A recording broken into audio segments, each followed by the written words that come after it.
शिवरायांसारखा असावा पुत्र, जिजाऊंसारखी असावी माता, तरच देशात नांदेल न्याय आणि शांतता.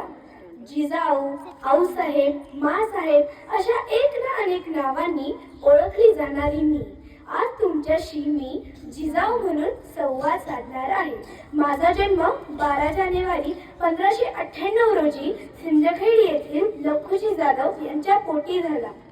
आई माळसाबाई यांनी मला संस्काराबरोबरच आत्मसन्मानाचेही धडे दिले. माझा विवाह शहाजीराजे भोसले यांच्याशी डिसेंबर 1605 मध्ये झाला.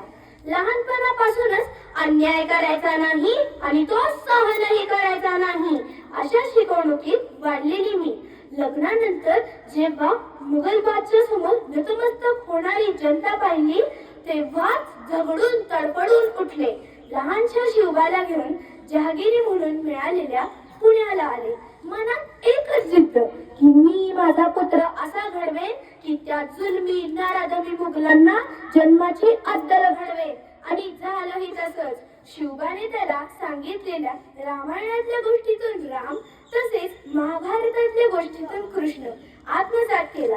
स्वराज्य निर्माण केले आणि माझी कुस धन्य केली. परंतु आज मी जेव्हा मालिका पाहणाऱ्या, मोबाईलवर वेळ घालवणाऱ्या स्त्रिया पाहते तेव्हा वाटतं एवढंच पाहण्यासाठी सोसलं का आपण सारं. उठा, शिका, घडा आणि घडवा. आज जर शिवराय हवे असतील तर त्याआधी जिजाऊ घडायला पाहिजेत.